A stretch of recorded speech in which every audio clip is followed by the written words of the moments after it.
Prime Minister, why are we here?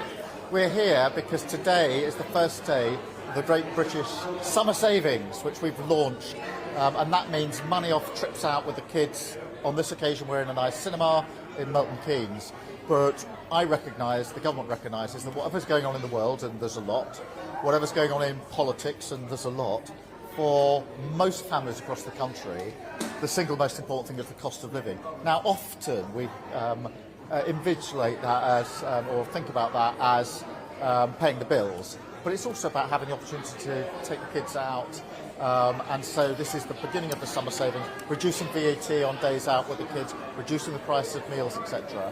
Now, predominantly this is being done because of the squeeze that the conflict in Iran has brought, even more squeeze.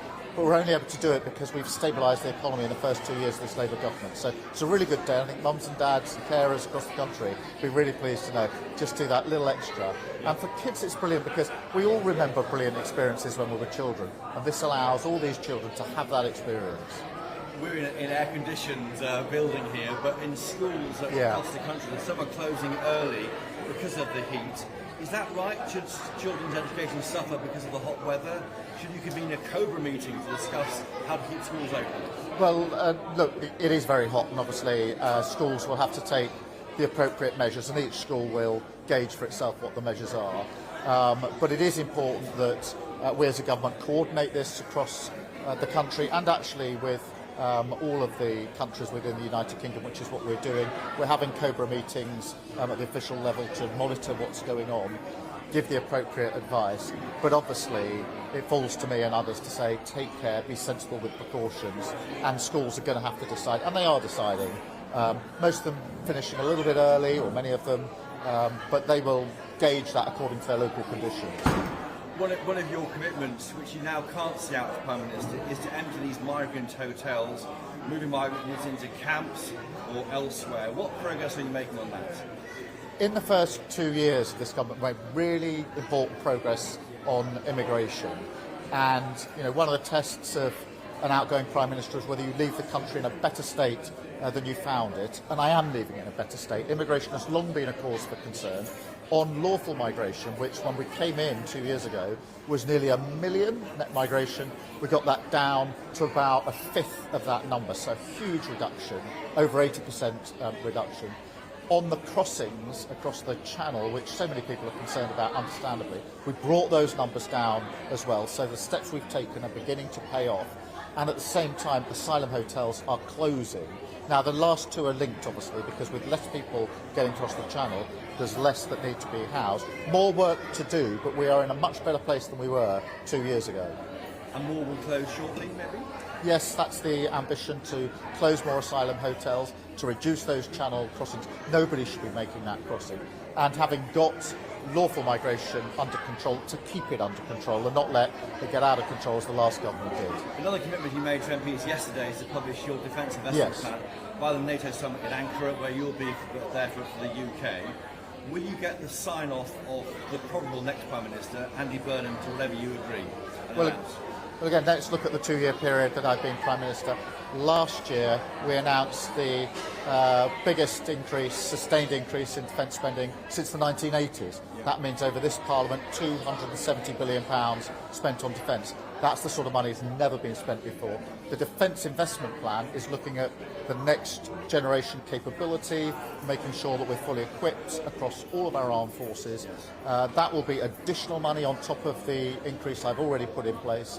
That plan is being finalised, and we will publish it before the NATO summit, which is a week on Tuesday. Andy Burnham has signed off on that. Well, everybody understands why it's important that we spend the money that we must spend on our armed forces, and so it's my intention to publish that ahead of the NATO summit. That's the right time to publish it, when we'll be coming together as NATO countries, the single most effective military alliance the world has ever seen, to share our capabilities and to make sure we emerge from that summit stronger as a military force. Just quickly on how you are. You've been serving popcorn to school children.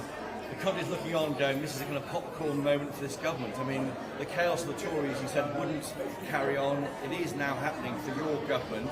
What do you say to voters who say you are the same as the Tories, it's just as chaotic? And would you serve in an Andy Burnham government? Well, let me make my position absolutely clear. I am stepping down after 2 years, leaving the country in a better position than when I found it.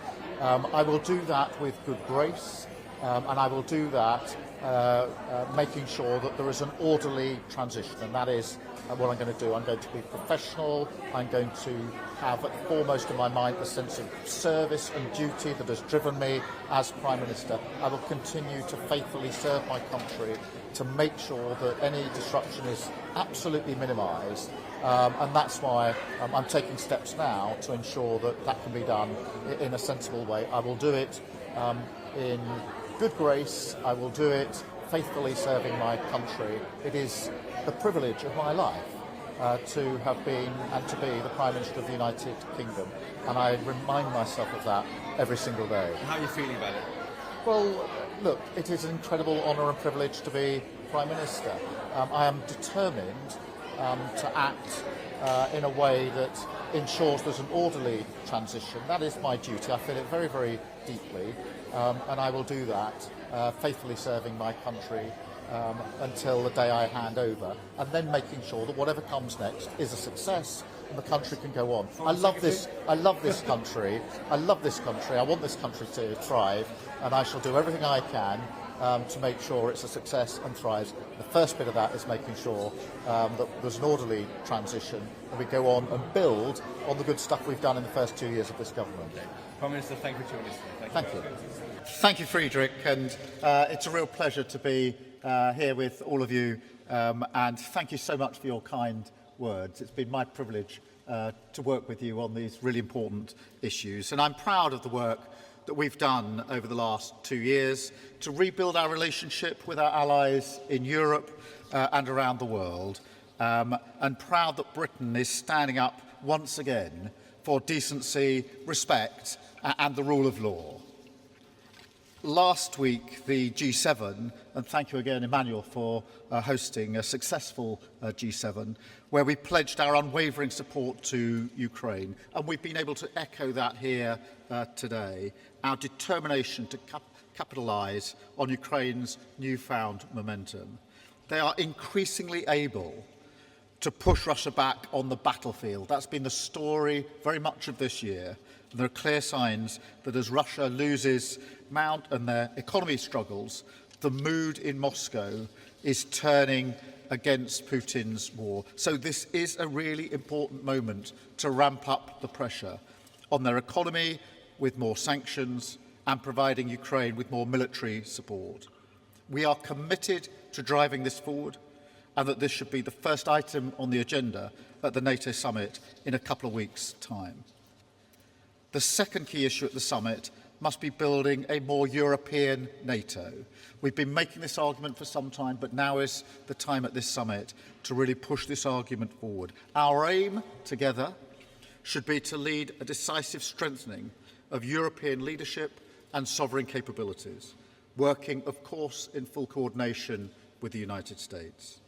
Because we know that is what it will take to keep our countries safe, deter those who would do us harm, and preserve the most successful military alliance in history. That is the big strategic challenge of the moment, in the face of a clear and growing threats that we face. And we are all playing our full part. The UK is ready to implement the largest sustained increase in defence funding since the Cold War. We've already taken steps last year to that end, and we'll take further steps. And we're going further, working to deliver our defence investment plan ahead of the NATO summit, not just to increase how much we spend on defence, but to completely overhaul how we spend it, to learn the lessons of Ukraine, and to ensure that we're ready to meet the threats of today and of tomorrow. And look, one final point. It is clear that this renewal of European defence must be fuelled by a generational shift in European industrial cooperation. The reality of modern warfare is that as well as outmanoeuvring the enemy, we must be able to out-innovate and outproduce them as well. More than ever, economic and technological power is the basis for military power. And so we must harness this moment to boost our cooperation and, at the same time, boost jobs, growth and opportunity for all of our people for many years to come. Thank you, Friedrich.